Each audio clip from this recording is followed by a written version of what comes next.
Hello and welcome to Meeting People with me, Amal Pandey.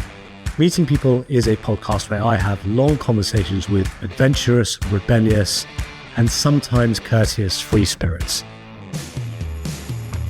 And today I am very excited to have a new friend called Matt Cooper. And Matt, let's just get straight into it rather than me try and preamble an intro because people want to hear from you and not me really here. For sure. I've got you down as a filmmaker, Yep. a youth worker, a writer, a creative genius, maybe? A creative genius. No? Okay, let's roll it back. Let's let people decide. But creative artist, perhaps? I'll take creative Take genius. it. All right. Well, look, creative genius. Let's do that. I'd love to do a bit of background, actually, because although we are friends, I don't actually know that much about you. Yeah. And how did you end up getting into filmmaking? Let's start there and then take it from there. Yeah, so I guess my real background is actually started in music. I was involved a lot in producing short films with my cousin, who was a bit of a more than an enthusiast about filmmaking. Right. He was super obsessed with the idea of filmmaking when we were like kind of 14, 15 years old. And when he set about producing his own films, I was then pulled in alongside that because I was like, I want to help. Let me do the music. I was like his best friend. Like, let's just be part of something interesting going on. And then kind of fast forward, the music thing was always there. And particularly I had a love for writing music for film. I wasn't necessarily amazing at it, but I definitely enjoyed it. Until such a day where I actually moved to Romania for about 4 months to work for a charity in a hospice when I was 18 years old. And what year was this? This must have been around 2012, maybe. Got it. 2012, 2013. So good 10 years ago. And I went there as part of a charity that was connected with my church. And I went there, worked in a hospice. Through that time, I exercised really my skills of pastoral care and community engagement more so than music or any other kind of technical aspect of my life. So when I returned and I was trying to figure out what I should do next with my life, I was kind of an 18-year-old, had no real forward plan about what was going to happen after that. I had a few suspicions about whether I might go do music. But my granddad actually came up to me, and he's a bit of a wise old wizard type grandfather. He looked me in the eye and he said, Matt, I think that you should go study youth work because you have such a passion and such a skill with working with people. And I thought that was lovely. And being someone without direction, when someone that you respect comes up to you and says, I think you should do this, I was like, let's give it a go. So I ended up going to a university called Ridley Hall, which is a training place for Church of England vicars and priests. Right. But they were running a youth work kind of degree as well, youth work and practical theology. And I think community work was kind of somewhere in the title as well.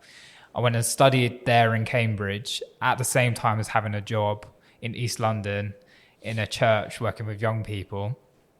And for 3 years, I really gave my life to the pursuit of becoming a good community worker, becoming a good youth worker, and working with people to really, I guess kind of do what I could. So describe to me what youth work kind of entails. Well, in essence, youth work is about creating safe spaces for young people to flourish. And other than that, there's there's a multitude of agendas which goes alongside the professional practice of youth work around education and growth in terms of, is this person growing into someone that can contribute to society?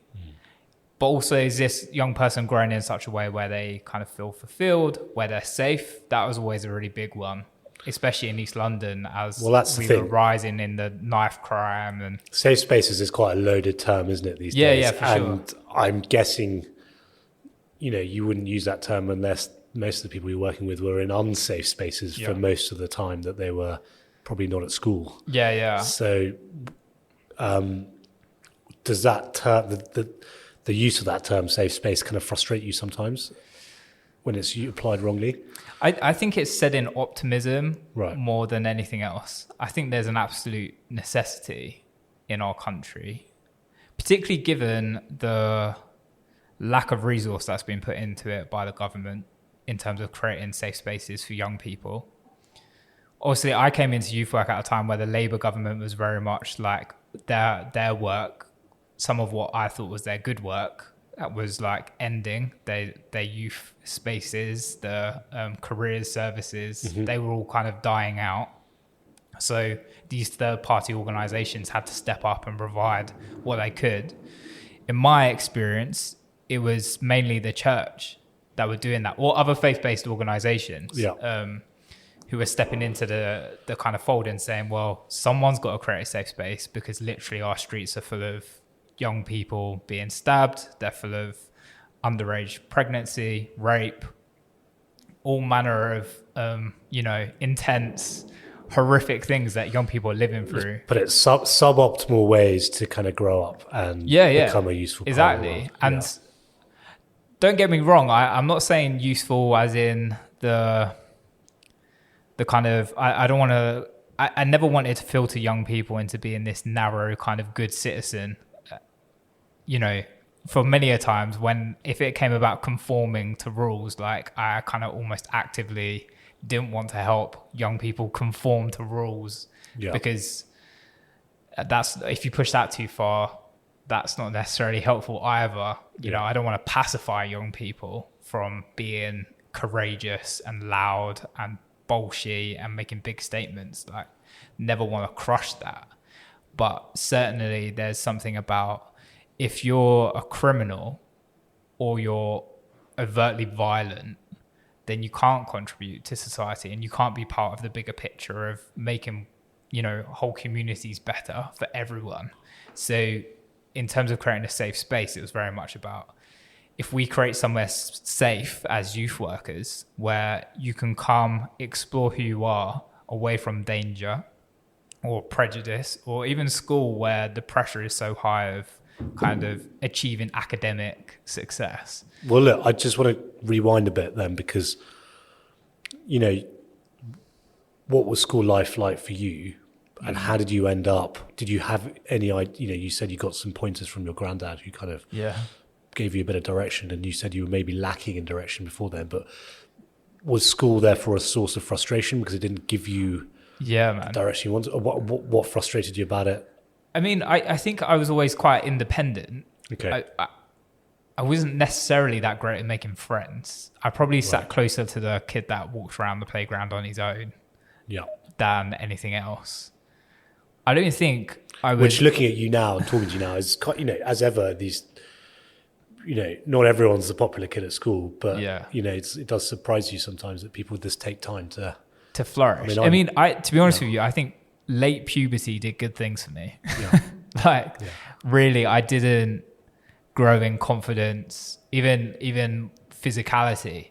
It wasn't until I was closer to 20 where I kind of really leveled out in more kind of key attributes and characteristics for kind of being happy. Happy, but I really felt like, for me, my body and my mind caught up with something that would be helpful to me in achieving what I wanted to achieve much later. There's a term coined by an author called Anthony Trollope, who wrote a series of fictional novels in the 19th century called hobbledehoy. I think I've told you about this before, but he described one of his characters as a hobbledehoy, and it was very much, he was writing about himself as well when he was growing up. And hobbledehoys are kind of boys who sort of into their 20s, like they're gangly, they've got bad posture, they mumble, and they don't have the kind of, they're not like the boy that's been well coached by parents to kind of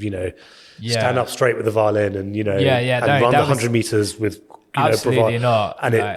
And all of a sudden this character kind of emerges from his hobbledehoyness. Absolutely. And I have a lot to thank for my girlfriend at the time, who's now my wife. She kind of, I think she saw a diamond in the rough in a sense. She kind of shaped me a little bit. But school definitely was not a place of thriving for me, you know. Why not? Apart from an academic perspective, very dyslexic. Okay. It could be argued that I have, whether or not I have ADHD, I certainly have ADHD tendencies that make it very hard to sit still and concentrate for any prolonged period of time. Guilty, yeah. Well, no, I'm happy sitting still for things that I deem useful and completely uninterested in sitting down for things that are boring and don't have some kind of relevance to where I'm engaging. So if someone's going to teach me Spanish and I'm like, but I'm not interested in learning Spanish, like there's far more priorities in my life than Spanish. You know, I was like that when I was younger. But then at the same time, I'm very much a loner. So socially, there was no kind of place to retreat to. So even when I didn't want to engage with school, I couldn't exactly retreat into a friendship group that didn't want to engage in school either. It was very much kind of, I'm me on my own doing my own thing. And I think that drove me probably when I was younger to, you know, self-teach myself lots of instruments, be very creative at home, make films with my cousin, who was probably my best friend and close friend through them years. So for me, school was a massive kind of meh experience of not really loads of friends, no real success to and no speak fulfillment of, because and no fulfillment. I can't say that I was like savagely bullied or anything like that. But look, I everything that you're saying is kind of, you know, chimes, resonates, you know, and it's something that I've had to grapple with for a while, where I really struggled to kind of get my head down and focus on things. And it was only until a few years ago I was reading a book by an author called Nassim Taleb, and he talks about, it was a book called Anti-Fragile, which I highly recommend everyone reads if they get a chance. But he talks about procrastination, and in it, you know, and procrastination, if there's a, you know, gold medal, you know, I'm going to be a consistent competitor for that top spot, and I'm sure, you know, many people listening and watching, and yourself included, there. But he said that procrastination is actually not a bug, it's a feature of life, because it's your body, it's your soul telling you, you know, this isn't for you. And you, when the work feels not effortless, but, you know, it feels, you know, important, and it feels effectively, you know, it's, you do it because you want to do it, and it drives you to do it, and then you screw it up, and then you want to do it better. I mean, because certainly, like, I was never void of having the ability to pay attention or work hard. Yeah, you know, that's always made sense to me. But like you said, it's been in environments of no one's telling me that this is how I should spend my time. No one's forcing me into or backing me into a corner where I have to give it to some arbitrary, which is how I do feel about a lot of our schooling system.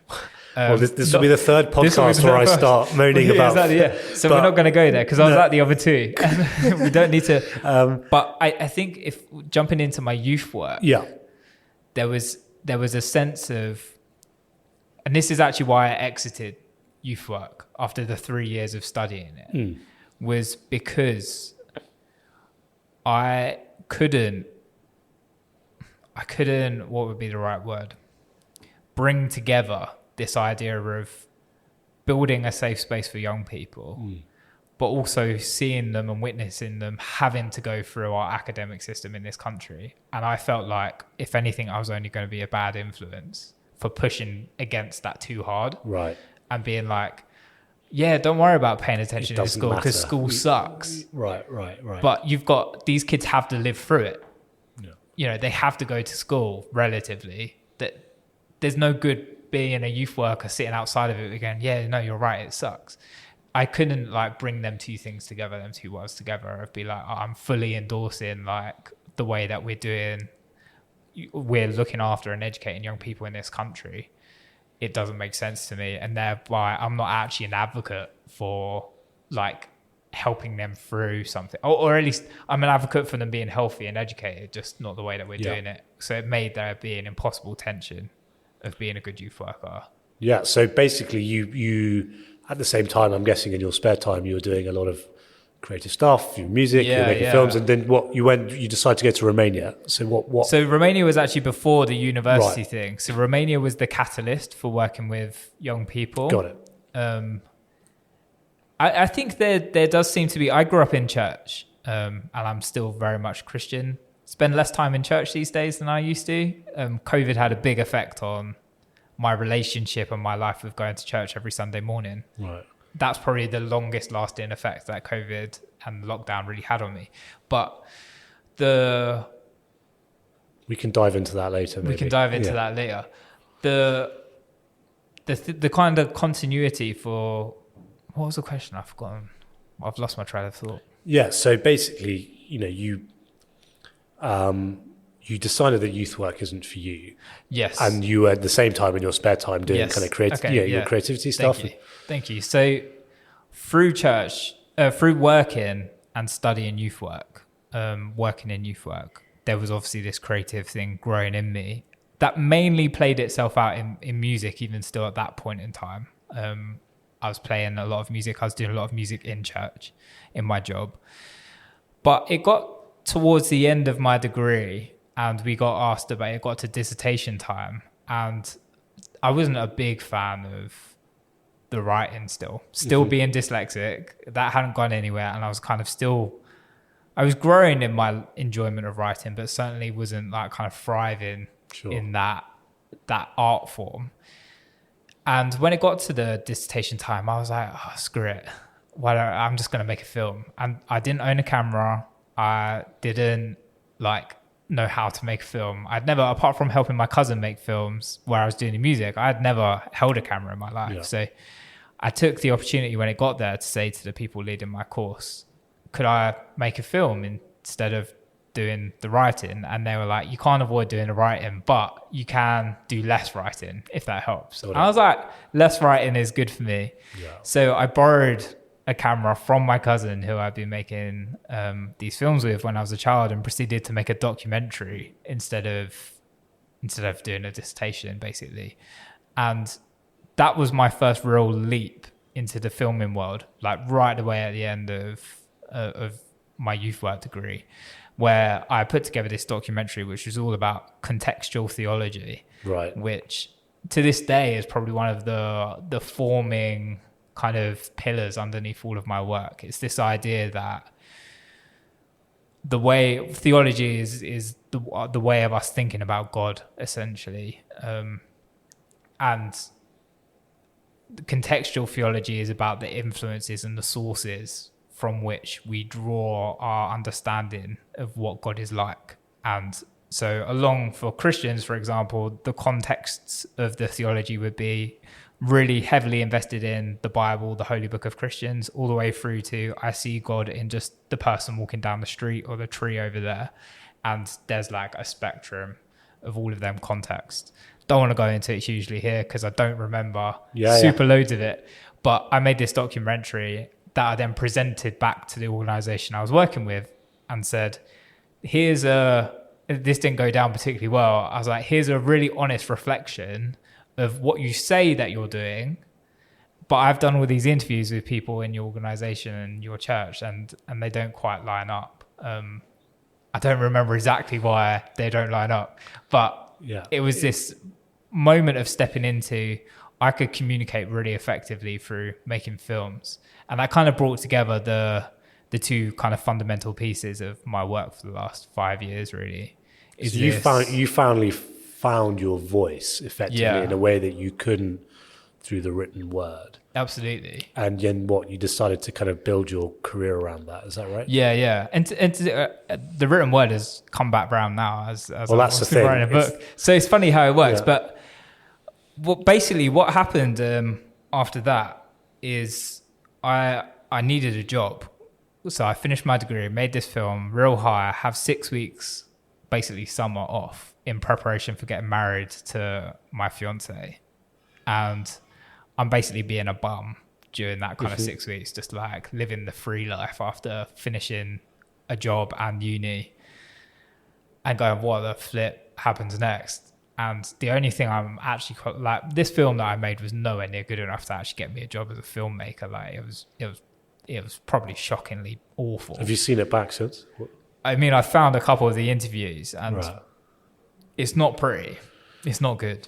It's really not good. Yeah. But some people might think Be it's like right. people like watching my early podcast. But yeah, no, that's always the way. So okay, you. So I have like, all I've got to my name is a youth work degree, Right. and I get offered a job from a colleague friend who says, I think you could probably come and do what we do. He ran a schools work charity where they basically was working with primary school kids and secondary school children, and going into schools and talking about the Christian faith and doing basically lessons on Christmas, Easter, the Holy Trinity, communion, all aspects of the Christian faith, and doing education. And that was particularly prevalent where I was living, because I was living and working in Redbridge, which is super high population of Hindu people and Muslim, like people with Islamic faith. So actually it was like a lot of the teachers working in my community just didn't have any idea about Christianity, and they're like, but we have to teach it, so could you help us? So that Come was in, outsourced solution. Yeah, exactly. But I was doing that for about a year until I had a really big falling out with the new boss. Actually, it was the second boss that I'd had at that job, and we just had a cataclysmic fallout, which led me to having a full-on mental health breakdown. What you don't have to go too deep if you don't want to, but what was the kind of general? I thought that. See, I didn't say it. We had a disagreement in how the work should be done. Okay. Best. And I was, at this point, a 21-year-old full of energy and ego that was probably slightly bigger than a 21-year-old should have. I was probably a very big fish in a very, very tiny pond. Okay. And I wasn't aware that that was the case either. And maybe the pond was a bit bigger than you yeah. thought it was. But yeah. So we had a big falling out. And then that led me to kind of have this breakdown for a good month. We moved back in with my parents-in-law. Not back in. We moved in with my parents-in-law for a month. I didn't have a job because I'd resigned from this job that I had. And I was like, oh gosh, I've literally got nothing. I'm back to square one. My ego had been like taken out like a reset. Yeah, just absolutely destroyed. And I was really back at the beginning, to be honest with you. It was the most humbling moment of my life where I built this kind of career I built a character of being larger than life and really confident. And particularly because of all the youth work, you're this gathering point for lots of people, and you're not a hero, but you're very much the center point of a community. And that, all of this reinforces 20-year-olds' egos. And then to have a massive crash down. And that's when I was faced really with the moment which ultimately, means my life is like what it is now, where I was like, I'm definitely not cut out for working with young people and children. 2, I can't do this being employed thing because I'm suffocating and I need to rest. It sounds really almost selfish when I think about it, but at the same time sounds like just super normal for human beings. I need to rest when I need to rest because I don't work between the hours of 9 to 5, so I can't plan my rest. Like, my brain is either on or off. Like, I relatively don't have much control of that. And then I want to work when I want to work. And I'll work hard when I work, but I'm not. I was struggling with being subject to someone else's opinion of when that work should be happening. So that kind of sent me right down to the bottom, and it was like, okay, I'm left with nothing. And it was like here's the moment to get up and go again. Well, it's not uncommon for the types of people that I want to talk to who will feel that way in employment or at school. It's a kind of running theme. And part of the reason I think that is that the, school and employment are based on the factory, and the factory is the kind of based on the average of how to get the best average output per worker at scale. And that therefore, by definition, the average ignores the tails or the extremes. And too many people force themselves into that average because they feel like they have to, and they live deeply unhappy lives. And some of them get out through virtue of luck or privilege because they don't have to work. And others, I guess, come out through episodes of forced humility, which is kind of sounds like what you went through. But ultimately, it's like the concept of kind of post-traumatic growth, which is good for, it's not nice at the time, but you've definitely seemed like you've grown. So like fast forwarding to today, look, you've got what seems from the outside to be a kind of fairly flourishing creative business. You're writing a book, so that you didn't know this at the time, but how did you start the process of kind of acquiring independence? So I guess that the first thing was I had two real needs at the time. One was I still have to make some money. Yeah. Because, eating is quite important. Living in general, having a roof over my head, and being a married man as well. I didn't want to just kind of let my wife just bear all of the responsibility. She did that for a time when I was really unwell, but then it got to a point again where I was like, I can't just turn into a freelancing bum who just waits for the next creative opportunity. I still want to help our family have a foundation with and consistency. Be stable, with a level of consistency. So I found a part-time job, which was in training people to tell stories to young children. And that kind of worked for me because I got to work from home relatively. It wasn't like a clock in, clock out kind of setup.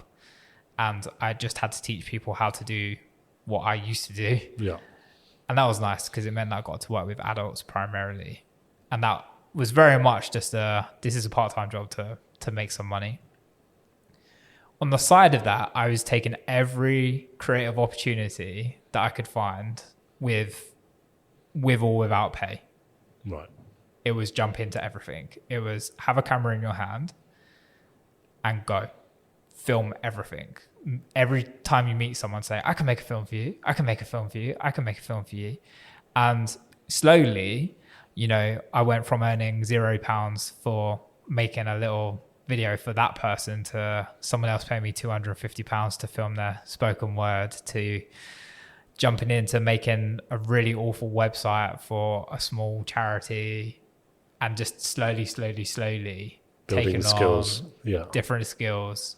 At the time, I probably was very invested in the idea of becoming a filmmaker of sorts. When I say filmmaker, I don't mean like blockbuster or narrative filmmaker. I was always much more interested in telling real stories. Yeah.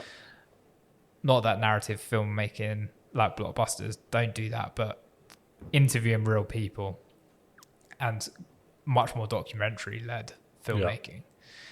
And that led itself quite nicely into the charity sector, which I had obviously experience in working with church, and kind of kept with these roots of community work, which were still familiar to me, and I didn't completely want to throw them out. I still was deeply interested in social justice and helping people, move their way through life and grow.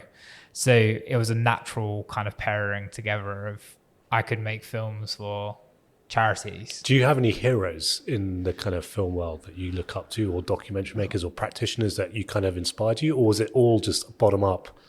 Not specifically so. I think there's a lot of YouTubers out there that a lot of filmmakers have so much to so much to be thankful for, like Peter McKinnon and Matt Diavella and people like that who have done astronomical amounts for the filmmaking community, and have probably been instrumental in, they're a bit like Moses leading the slaves out of Egypt. Like, these people on YouTube have given people the resources to leave their full-time jobs and go get a camera and go start making films and hustling. They've been instrumental in that. So I guess at a time they probably were my heroes, and very much given me the tools to do that, but not in the niche down that I was really concerned with, which was this charity world of work. And you mentioned a word that means a lot to me, hustling. Would you define that as basically taking on things that you maybe, objectively had no proof that you could do them? Yeah. And then just doing them? Absolutely. Yeah. That was my get up for like 3 years, was just straight up, I have no idea what I'm doing. No one else knew that. Yeah. But that was definitely my way into everything. My mouth did the majority of the work for me. Yeah. And then I was always okay, and I still am okay with learning under pressure. Like, that has always got me out of bed in the morning. Like, a good example was when it got to COVID and lockdown. I was like, well, I'm a filmmaker. Like, I have to go and make films of stuff. Here we go. Yeah. There's nowhere to go. I can't go film anything. So I was like properly screwed. And I wasn't self-employed because I had a limited company at that point. So it wasn't small enough, if you like, to be entitled to any of the government support for that or anything like that. Yeah. But then my business wasn't big enough to get any support for that either. So I sat right in this weird middle ground where I could make no money as a filmmaker. And that's when I decided, I was like, well, I guess I'll just learn how to animate then. So, I started walking around to people I knew being like, do you want an animation? I was like, I don't know how to animate anything. Nothing. Literally nothing. And what, the internet? You just go on the internet and it teaches you? Yeah. YouTube again. Just YouTube has taught me, my career is built off of YouTube videos. Yeah. 100%. So hustling for me is very much that. It's I need to do something. And if anything, and this is when I've asked my dad what, I was encouraged by someone on my podcast to ask your parents what your values were. And I asked my dad what I was interested in when I was growing up and what my values were. And he's always been of the opinion that I'm more interested in learning new things than I am in just anything else. Yeah. So there was like inherently the hardcore learning process of some of these things was just driving me. So it's the excitement. Does that follow a period of sort of feeling, slightly uncomfortable with being comfortable because you've hit a kind of plateau, and the learning curve has flattened, and you're not afraid, and you miss the feeling of being afraid and uncertain, and so you kind of throw yourself back into, okay, it's going to be animation now. For sure. And that's been the kind of every year there's been this sense of, I feel too comfortable now. How do I make myself uncomfortable? Yeah.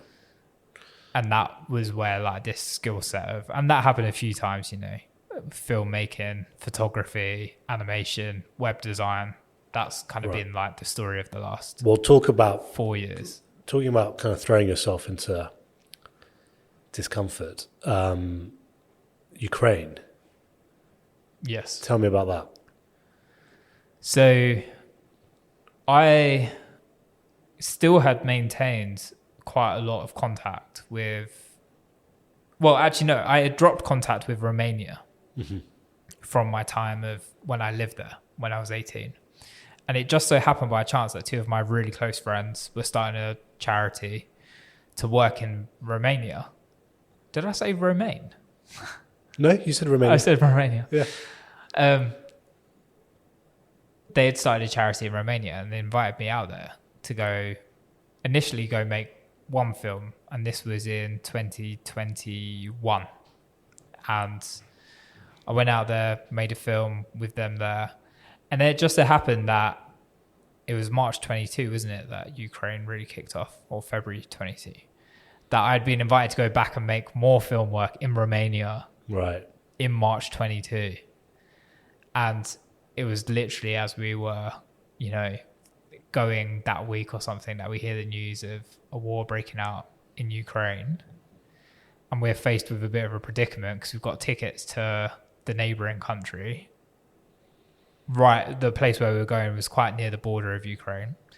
And we're hearing this news of all of these people mass leaving Ukraine. And where the project that we were going to spend time with, their main concern has just overnight gone from, here's all the day-to-day projects of working with Roma gypsy communities and the already huge levels of poverty and need that are there, into, oh dear, there's a whole country leaving and they're coming into Romania, Poland and anywhere else they can get.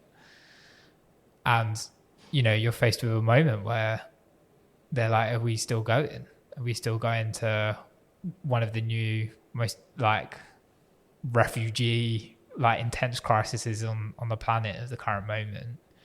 So we get on a plane after a few conversations and I felt like a right numpty having like a camera in my bag, being like, really? Is there anything? Is this? I felt almost insulting in a way to be like, everyone's running away. Or not everyone's, obviously there's people staying to fight a brutal war and that must have taken so much courage for the people that stayed in Ukraine and fought. But I felt like such a bit of an idiot, to be honest, because I'm like, there's people trying to escape. I don't want to kind of be a spectator who's going over there to go see what's happening because, you know, you felt sheepish because there was a sort of sense of prurience or a sense of like... I didn't want to take advantage of people's extreme situation because it might be interesting on camera. And I think that's something that anyone that works in any kind of journalistic activity always has to reconcile, is that these are real people's lives. And if everyone's running away, do you really want to be the guy with a camera who's running in? Like there's a lot of questions to be asked. And I remember that being a really profound struggle internally for me, right up until the moment that when we were in Romania, it was coming to the day where we were going to go to the border and basically start making a film. And to date, it's not really one of the most interesting films that I've made in some ways because I was just in shell shock the whole time. Like I've lost all ability to be able to do my job. Were you kind of numbed by the kind of the wave of human kind of misery that absolutely. was coming your way? So we're kind of driving to the border in a minibus. I'm with one of my friends from here in England who started one of the charities that I work with called Big Love. And I'm with 4 or 5 guys that live in Romania. And we're all driving to the border kind of having no idea what's going to go on. But they're going with their minibus. We've got a whole bootload full of stuff like aid, blankets, food, toys, whatever they can find, coats. We're all driving. And our Romanians, particularly Roma, gypsy Romanians, don't really have a fond relationship with Ukraine in general. There's a bit of tension there anyway. They don't have a great relationship with the Romanian police and authorities.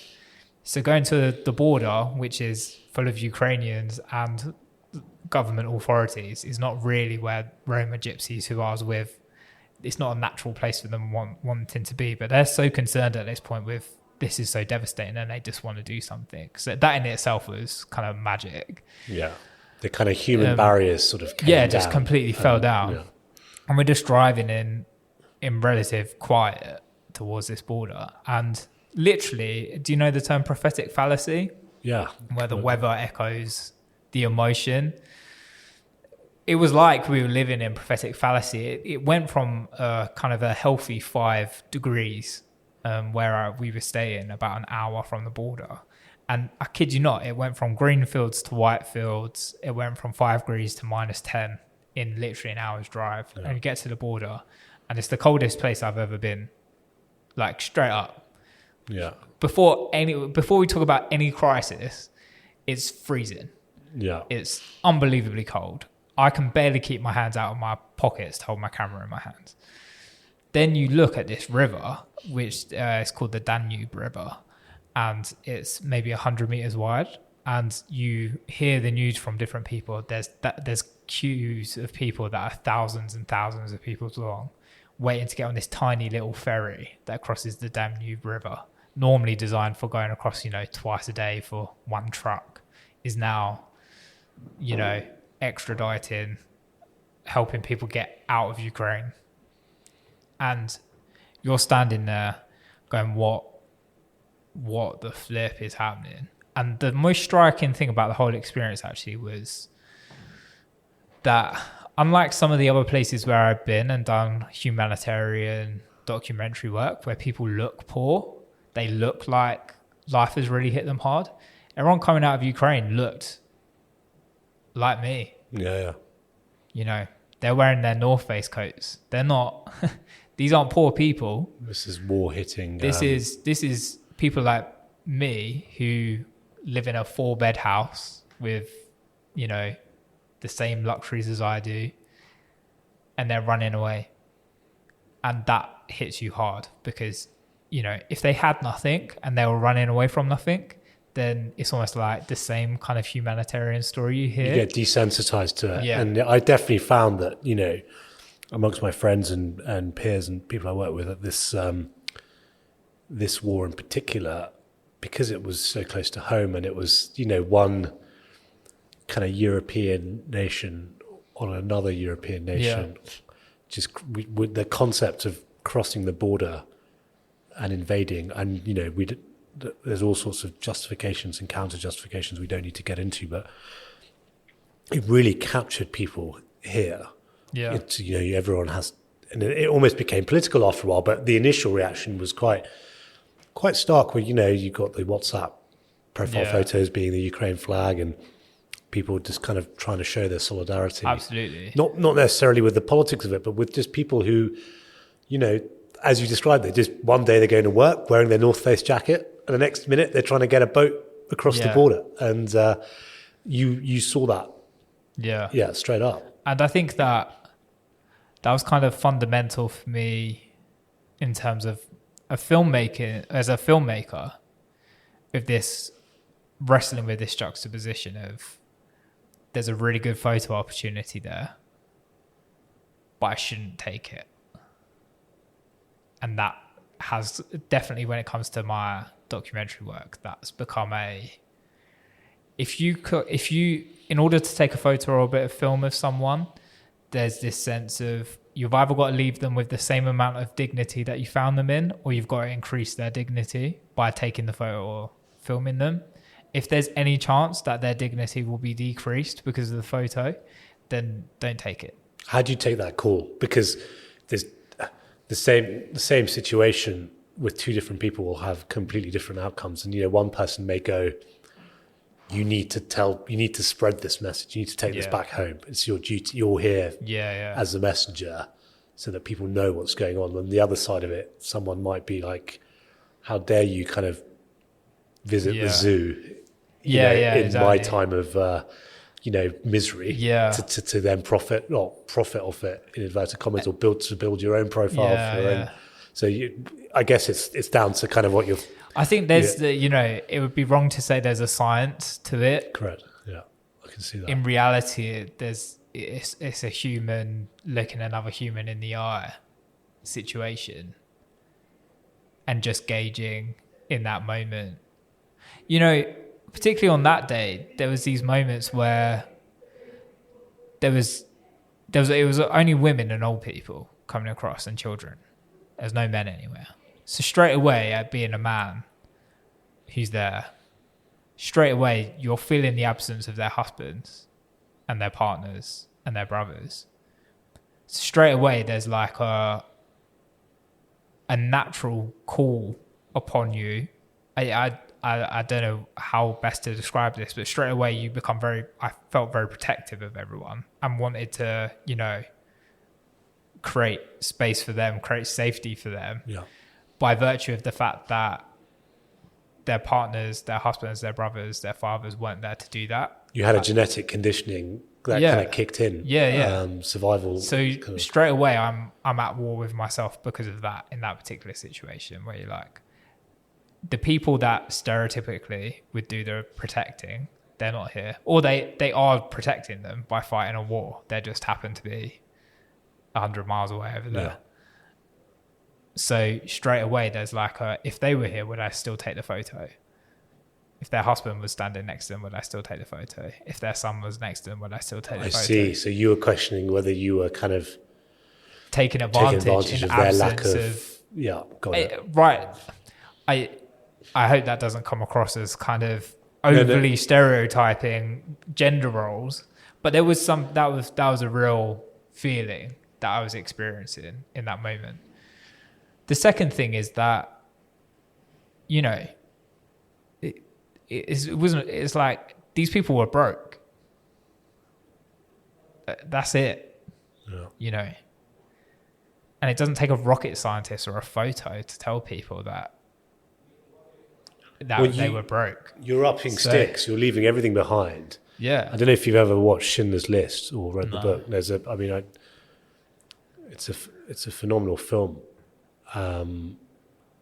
about set in Germany, about the Holocaust, effectively. And there's a scene where this Jewish couple get their home taken away from them. They get, they're obviously a very wealthy couple. They kind of dress, and they've got these suitcases, and that's all they've got with them. And they get put into this sort of the Nazi state reallocates them into a kind of much more cramped, squalid little flat.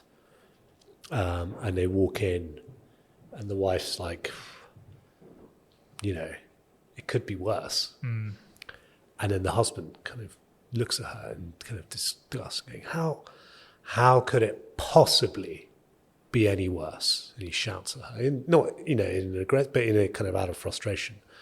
And then right after he shouts that, about 40 families stream in behind them, because they're all going to be living in this little. They thought they had the flat to themselves, stepping down from their kind of whatever lifestyle that they were used to before the Nazi Party took over. And then all of a sudden, just as he felt he was at rock bottom, the kind of another and then another bottom came, and then many more bottoms were to follow from there. But I've completely lost my train of thought as to why I was saying that. But it's certainly what was I talking about? I think we were just talking about when in face of real correct. So pain. So that's an example of again, the reason why that scene was so powerful is because you're sat watching it I watched it back when you won't know what these things are. They're called DVDs, and in the comfort of your own living room, and it felt much more real because it could have been your living room that you were turfed out of whilst watching this film. And versus the kind of the desensitization that you get from films and documentaries about poverty, where it's kind of the norm. Exactly. And your thing about the North Face jacket, the kind of people who've just been turfed out with nothing but their own belongings. And I think that's and it's forced poverty.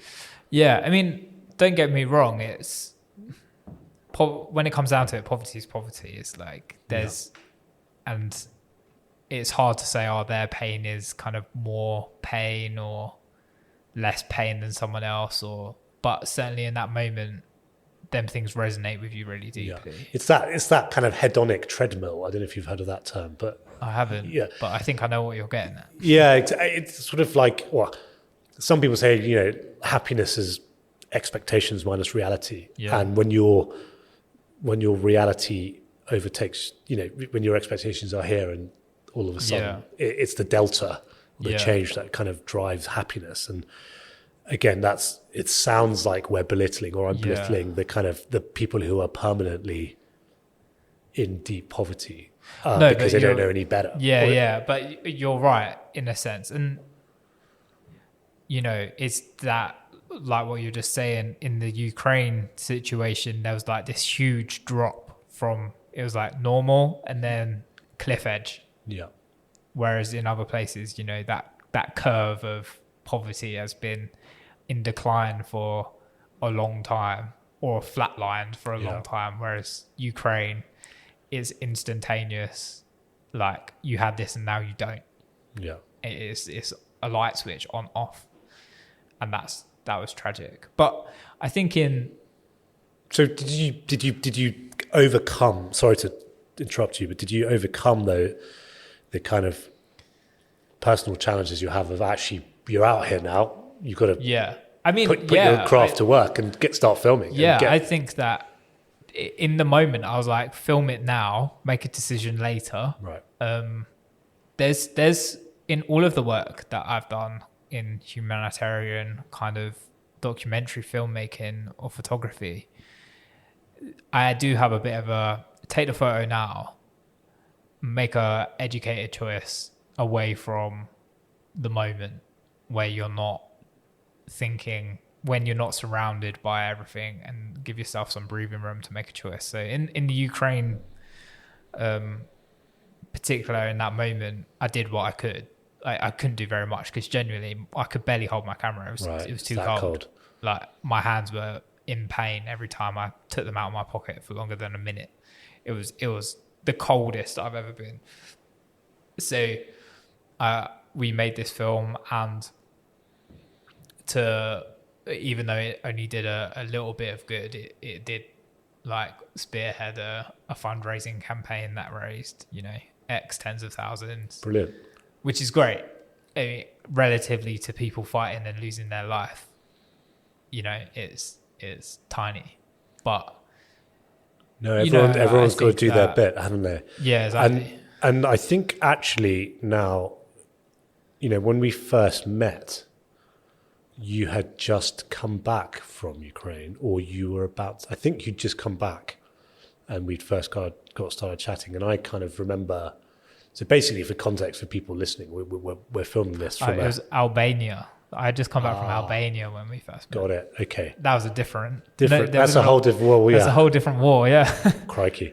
But I think, we sort of... We're filming this in a co-working space out in autumnal Chelmsford. Absolutely. Called Patch. And I was, I work for myself as well, and, tapping away on my laptop, and this guy comes and sits, in this shared space, and I kind of look at this guy and I'm like, God, look, I wish I was that cool. Look at this guy, look at his haircut, and he's got this big shirt and his hat and this kind of, why am I so like, with my chinos and kind of polo shirt, whatever it is. That's what I thought. I was like, look at this loser. His chinos. But the you had basically come out of. It feels like you're coming out of this kind of, or you're re-entering a new phase as we kind of got chatting, and over the subsequent months, you're re-entering a new phase of discomfort and skill level, and the dyslexic kid or student who was negotiating with his university teachers to reduce his word count in any way possible has now flipped 180 to someone who's actively choosing to write. Yeah. And would love to know what drove you to do that, what the subject matter is, and kind of riff off that if you could. So, I mean, in part, I don't really know what or how or when I changed to being someone that enjoyed writing. Right. But somewhere along the line, I just enjoyed writing. And that was not really a chosen thing. I don't remember doing anything about it, but... Can I try and answer it for you? Can I give it a go? I think you were writing on your own terms, in your own time, at your own cadence, on your own subject matter, and it didn't matter. You weren't trying to pass an exam, or get through a course, and that's, the term selfish writing is one that you're writing for yourself and no one else. You're not trying to build an audience or anything. But does that kind of, that's whenever I get through a successful period of writing is when I'm literally just doing it for me. Yeah, I think that there probably is a truth to that. But perhaps... And when did it start? So basically, the start of the writing journey goes back maybe 4 years ago, Okay. to the nucleus of the idea, which is connected to mental health. The book that I'm writing is about imagination, creativity, and mental health. I don't have a title yet. I'm still working on that. Yeah. But I remember I was away on a Christian retreat, and a young man, well, he was probably my age, we were both young men, asked if I could pray for him. He had been struggling with his mental health, and he was uttering the prayer to God, God, please take away my anxiety, which is a perfectly reasonable request, because being someone that struggles with anxiety on a deeper and profound level sometimes, anxiety sucks in all kinds of ways. So calling out to God is a perfectly reasonable response to that kind of pain. And I remember sitting next to him, not really knowing what to pray or what to think. And I was suddenly struck by this idea that if God were to remove the engine for anxiety, he would also have to remove the engine for beauty. And that was really the thought that I had. I was like, I suddenly felt, it was a really weird moment. I felt wrong praying for the removal of anxiety, because in one way I felt as though if someone's anxiety were to be removed, it would also hinder their ability to create things of beauty.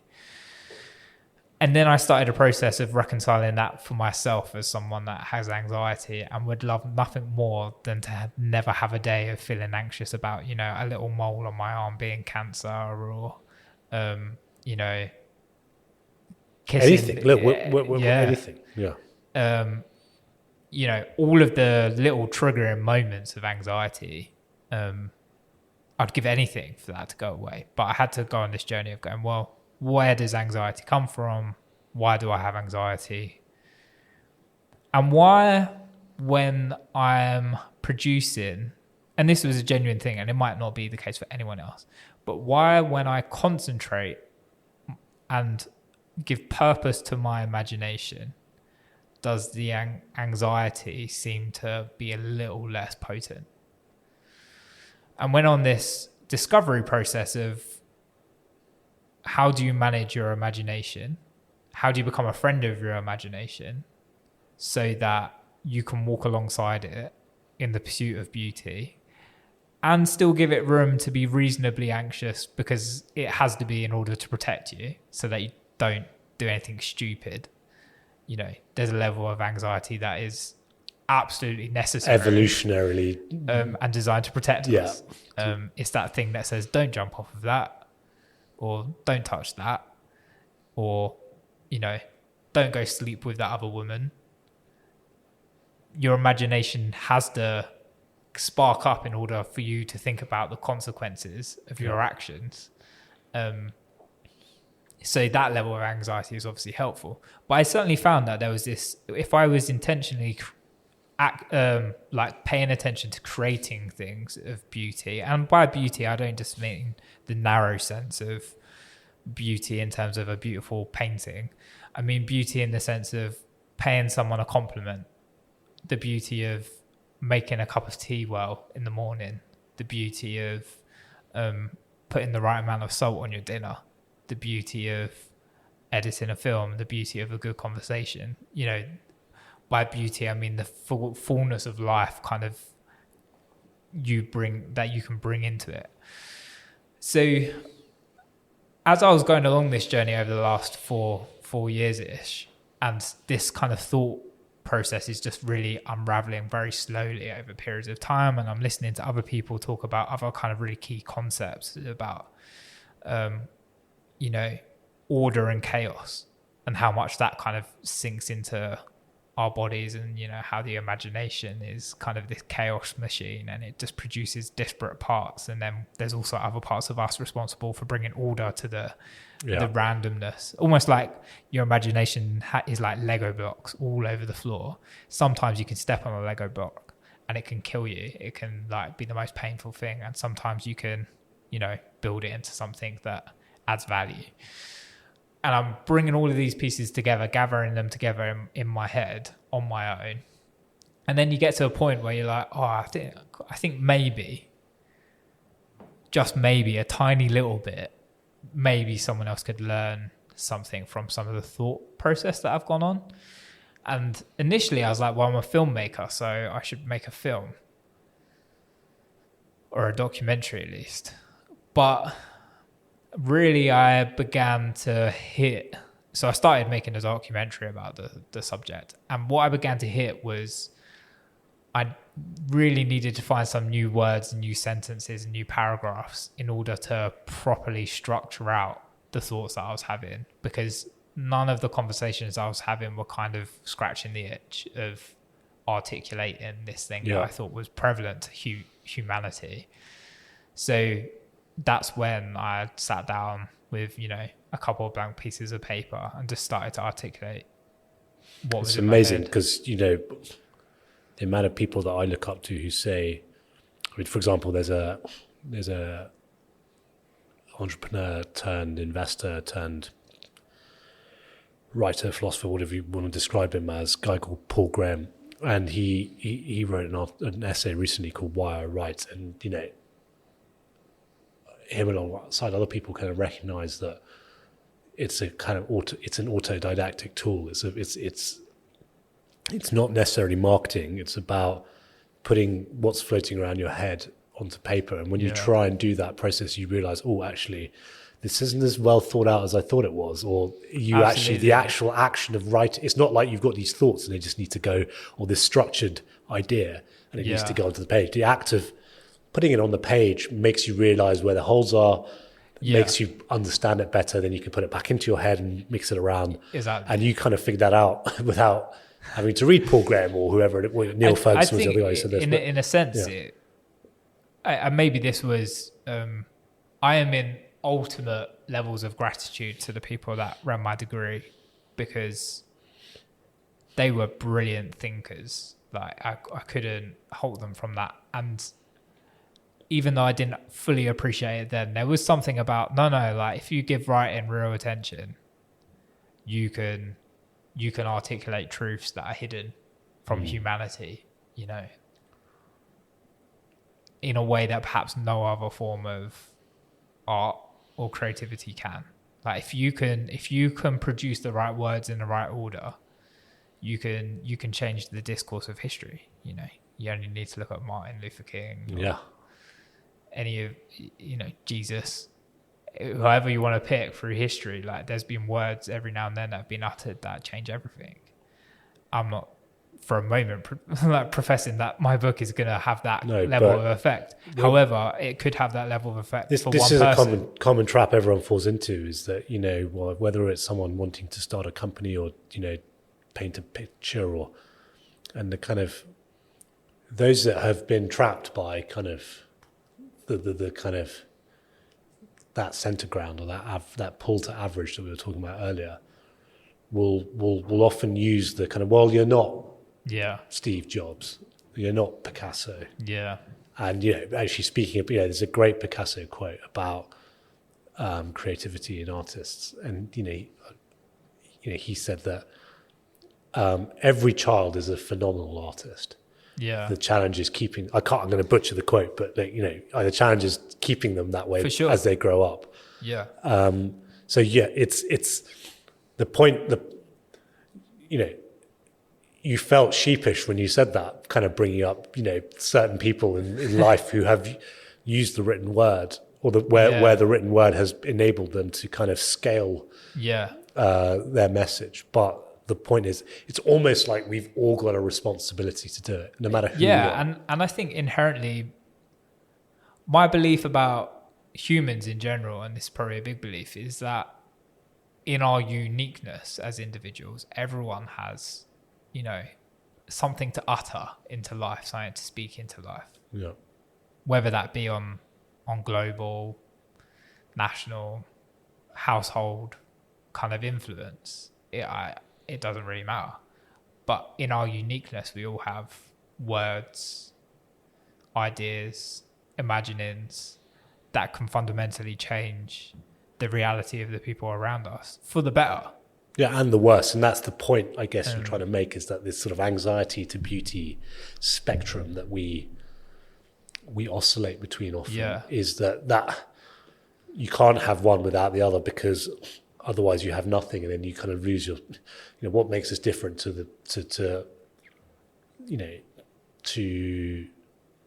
let's say the rest of the animal kingdom, I should say, is that we have something, whether you want to call it a soul or you want to call it sentience, that it's really easy to hate humanity. And I get this a lot. I talk to people, particularly certain types of people who they tend to be quite wealthy, or they tend to be quite kind of comfortable, and they kind of it's easy to kind of go, aren't people awful? Aren't you? Look at all these awful things that we do, and you're right, but that you can't have one without the other. Yeah, and the beauty of being sentient or having a soul is that you can create beauty rather than just live in it. For sure. And recognize it. And it's that self-actualizing thing, isn't it? It's like something that exists in here. We have the ability to create. And obviously there's boundaries on that, and there's imaginings that are in no way realistic. Like, you can imagine about flying without a plane. If I wanted to pursue flying without a plane or any other aid, I would have a hard time.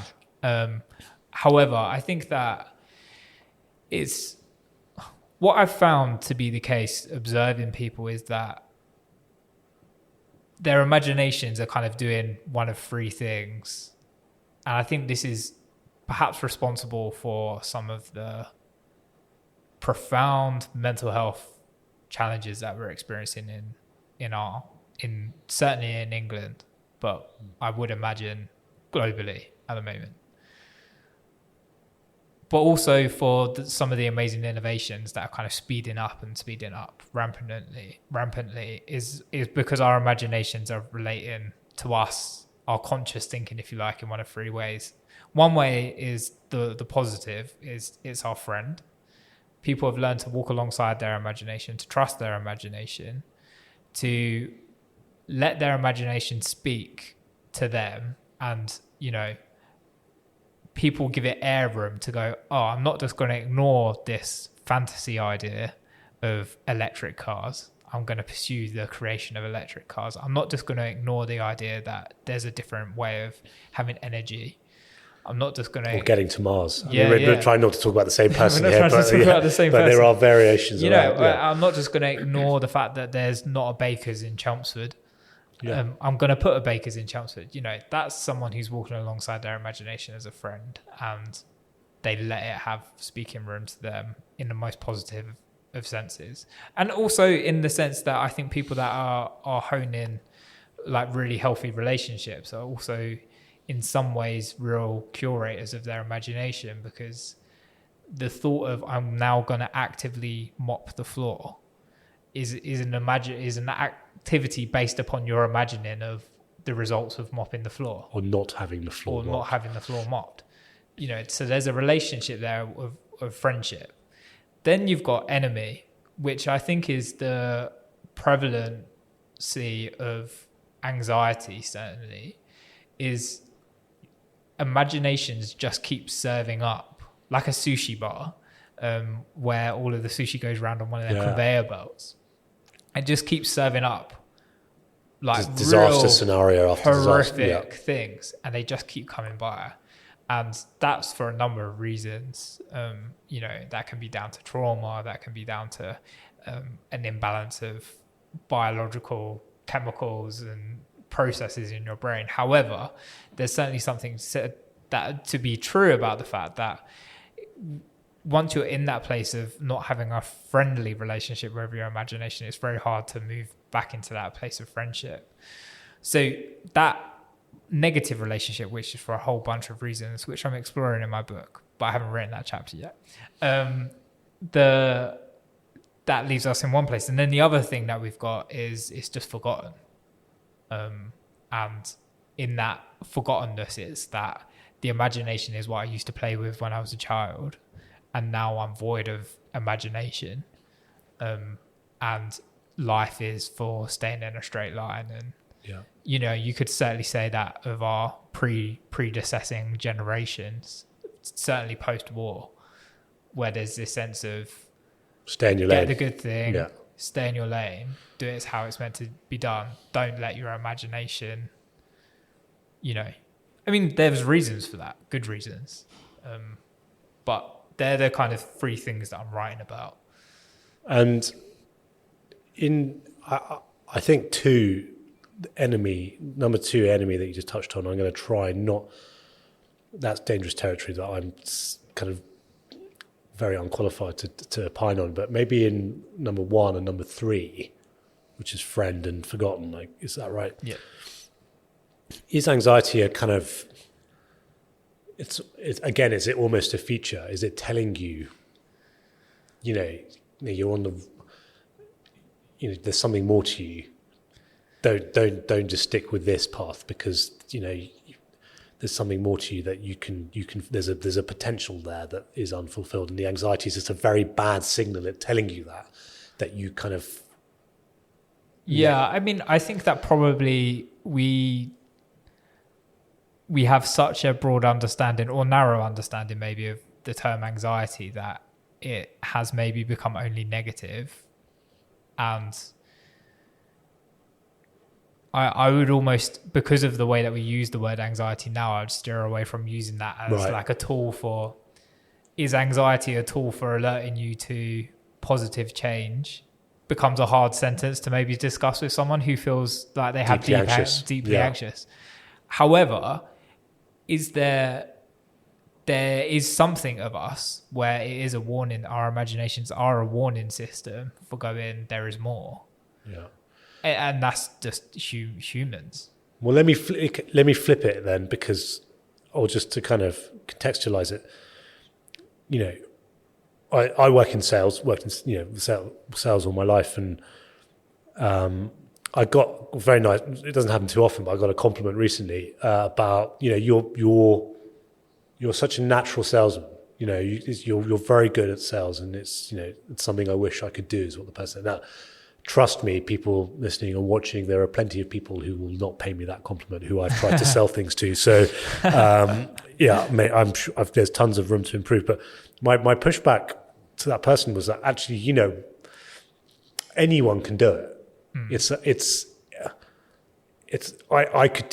It can be taught, and it's like a muscle almost, and it's taught through experimentation and failure. And in the same way, is creativity actually similar to what Picasso was saying? Anyone can do it, but you just need to do it. You need to practice it. And there's so many people who get told, or feel that they get told, I'm not creative. I don't have the creative spark. I don't have the creative gene. And actually, you've got the imagination, and then your creativity is, you're bridging the anxiety bridge to get into doing creative acts. Yeah. And it doesn't, like, you watch my 2-year-old daughter, you watch her draw or paint. She just doesn't care. Anyone's watching, doesn't care if it's going to be liked and I've got, like, on the flip side, I've got a friend, and she's a phenomenally talented drawer, painter, and she doesn't do it. Yeah. She doesn't do it because she exacts such standards, or she gets worried about what people think.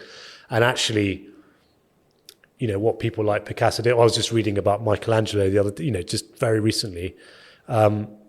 He just turned up every day and did it. And 3/4 of the time he didn't finish stuff. Yeah. He just did it. And then what people see is the output and the best bits, but he had to do all the crap and all the unfinished stuff.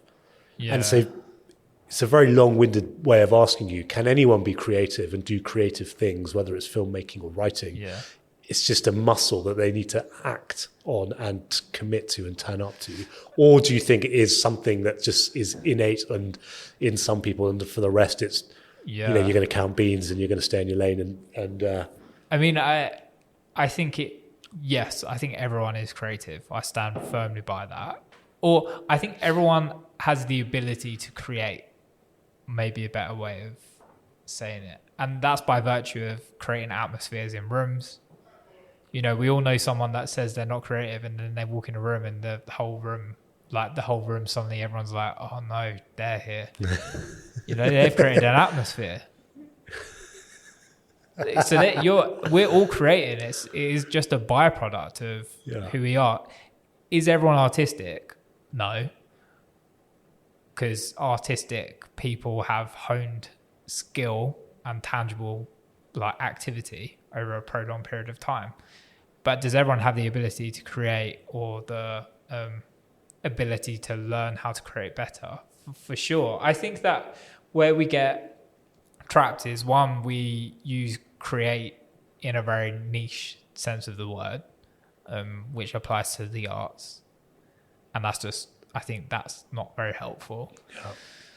I think what we also do is, and maybe this is unique to our generation, but maybe it goes all the way back, is that because we exact such high standards on ourselves from everyone else, we've all just become so afraid of being judged for anything that is unique to us, that suddenly it feels like whenever you do any form of creativity, in the sense of something that's a novel idea or something that's unique in your sense, it's like raising your head above, the trenches, and you might get shot by a sniper.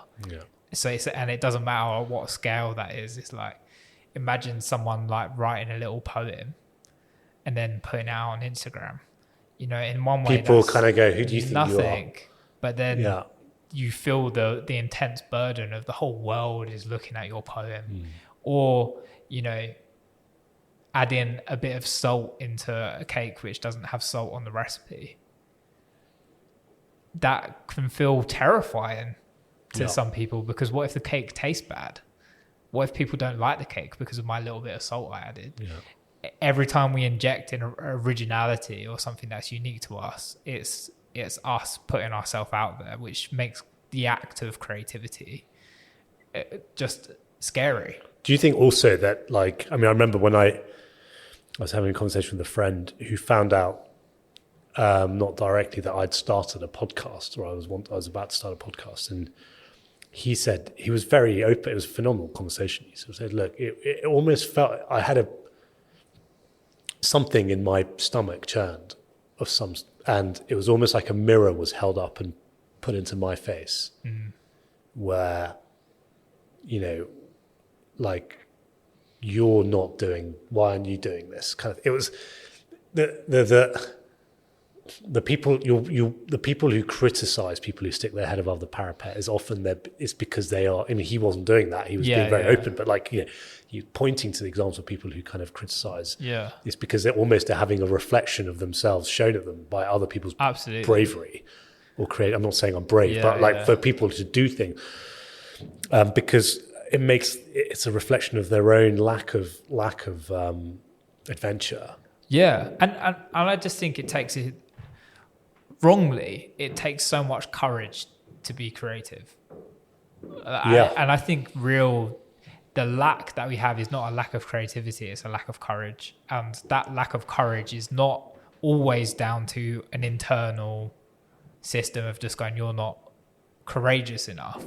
I think more often than not, it's a community responsibility, where if your community is unsafe, your family's broken into a zillion pieces because of arguments and brokenness, and you've gone for a schooling system which has pulled you in multiple directions. You have to get a job in an economic crisis. It's not safe for you to be creative. It's safer for you to play it safe. Yeah. And stay it simple. So suddenly this thing which is inherently human and absolutely necessary for the thriving of the human race is this activity which takes a huge amount of courage, because you just have to slightly sidestep the normal. And then, like I said, you can come under fire so quickly. Yeah. And where the imagination being an enemy, not a friend thing comes in is suddenly, as well as everyone else having a sniper pointed at you, your own imagination has a sniper pointed at you as well. Well, I'm guessing you would have talked yourself out of doing the book as many times as you've talked yourself into it. More, I think that's, but in a way, that that's spurring me on even more. And I think that if that's when we can make the transition, is instead of asking ourselves, are you going to be creative today? I think there's two really good questions to ask. Is one, am I going to be courageous today? And two, if that question is really hard to answer yes to, is there anything I can do to make it easier to be courageous today? And suddenly then you've got a different, more practical kind of, you can do more things externally about that question, because it's a very abstract question to go, am I courageous enough to create something today? Is a real well, am I? Yes or no? What does that even mean? Yeah. And that means something very different for everyone. But if you ask yourself the question, what can I do around me to help me take more risks? What are the relationships I have in my life? Does that person that I'm dating make me feel safe and empowered, or do they make me feel like I just need to keep earning money? Yeah. Or what food do I eat? Because if I'm feeling unhealthy every day, then it's making it harder for me to be courageous. So if we ask them questions, and they're every podcast in the world talks about these kind of basic things, maybe not with this language, but in order to be more creative, I think it's a question of creating the environment for creativity. So that would be my first port of call for anyone. On a macro, on the macro sort of, or the high levels setting, you touched on something really interesting, which is there's a guy called Peter Thiel, who's a co-founder of PayPal, and he was asked, why is it that entrepreneurs tend to be such arseholes? Basically, you got Steve Jobs or Mark Zuckerberg. People, why are they weird? Kind of like these.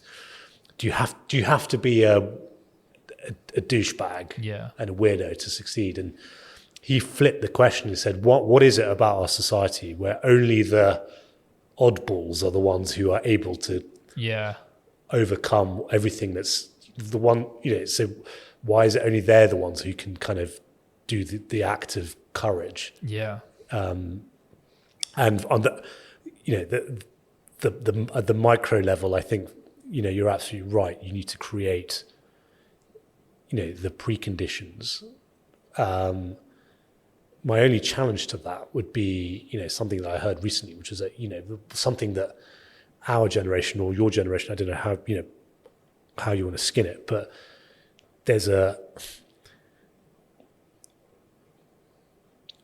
well, okay, let me put it. I wanted to wrap up on mental health, and I'll kind of tie this into my kind of. Let me just add something in, because I think I've forgotten an important third in that them two questions. So the first one was about, am I courageous? The second is about creating the right conditions for me to be courageous enough to create. The third one answers perhaps where you were going, but maybe not. And it was negligent of me not to bring it up, is we also have a responsibility to create environments for other people who don't have the ability to create their own safety in order to be courageous. And I think that's one of the greatest gifts that any human can give another, is can you create somewhere else for someone's creativity to thrive, where they feel empowered to be courageous? That has to be included in that, because I think that even in my I hope that in my act of writing my book, or in the act of me making a film, I'm responding to all three. I'm responding to an internal compass which says, am I going to be someone who's courageous? Am I someone that builds good conditions for my own courageousness to occur? And am I someone that builds good conditions for other people to do that? Because, people are not just subject to their own choices. Yeah. And aren't you, by definition, by doing an act of courage, helping with number three, because they've got an example, they can see that courage works? I think so. But again, maybe that doesn't quite get right down to the dirty of it, where it's like, if someone can't afford to eat, in your community. I tend to, even though I work on big global humanitarian projects, I tend to still try and think in our local communities, because I can do something about it tonight. You know, Yeah. I can't do anything about the Ukraine crisis tonight.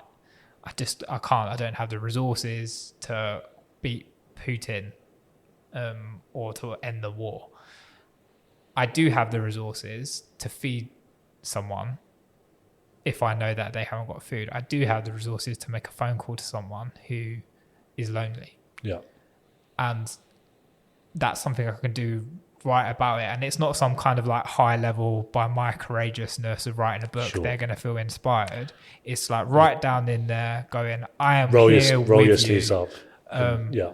And that has to be a part of the focus for me, at least, is that, you know, beauty, creativity can't be selfish, like in a way, like it. I think that we have a responsibility as humans to serve the people around us as well. Well, I think that's probably it is actually a religious thing as well, where, you know, people are kind of forced to get away from the big macro high-minded stuff just to get in and around their community, because it's so easy to kind of be all, you know, generous and free-spirited with the world when you're not actually doing anything for people around you. I wanted to kind of pick your brains on mental health, and the reason why is that I'm 36 and you're 28. Are you? Now, I'm not that much older than you, but I confess, rightly or wrongly, for the first 25 years of my life, maybe 28 years of my life, I never heard the words mental health. Yeah. It just didn't exist as a term. You know, right through my schooling, university. I mean, it just seemed overnight at some point that this became such an important thing. And I heard something recently which kind of was very powerful, and I'm still trying to grapple with it in the context of this sort of mental health crisis that we are told we're in, or we are in, which is that the young generation has confused itself, and that it thinks that through good self-esteem or good mental health, let's say, you can get strong achievement. When in reality, it's through achievement and that you get good self-esteem. Does that make sense? Like, you need to do stuff to justify your confidence. Yes. Not be There's a lot of people go, well, once I got my confidence back, then I'll do these things. Do stuff. Yeah. So I just want what is mental health to you? Yeah. And what does it mean to you in terms of you've talked about it with anxiety, but I'd just love to get your thoughts as someone who's obviously given a lot of bandwidth onto this subject. So it's really interesting. Firstly, I hesitate to pin it down onto one generation that's alive at the moment. I wonder whether they are what our generation, I think I include myself in this, are landed with is the end of post-modernity, in a way, where we've kind of said, after World War II, get rid of religion, get rid of faith, get rid of community, almost like these kind of these value systems that have been around for thousands of years, and now science is going to answer everything. That's an overly simplified articulation of it, but it was kind of like these other things don't give us the answers. These intangible kind of things like faith will never get us to where we're going. Science is going to do it because we can figure everything out.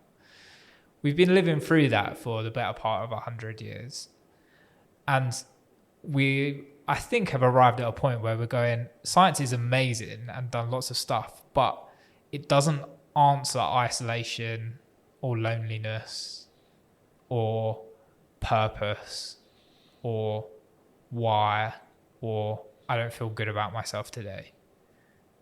It doesn't have answers for that, because and I think we've pushed our value system so extreme in a way where we've neglected some other fundamentals of humanity, like connection and, you know, a sense of beyond ourselves and mystery, and that, to me at least, seem obvious to what it's about being human. There's one word which I never hear. So if you're a fan of, like, again, like I'm bringing up 19th century fiction again, but like, you know, I love historical fiction, as well as just general, you know, old school fiction.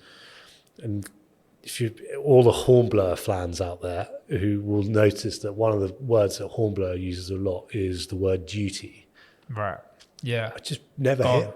I can't remember the last time I've ever heard it on the radio, in the news. It's that calling to something bigger than yourself. Yeah. For other people's sake, you know, it's like the sense that we are not just ourselves, we belong to a pack, you know.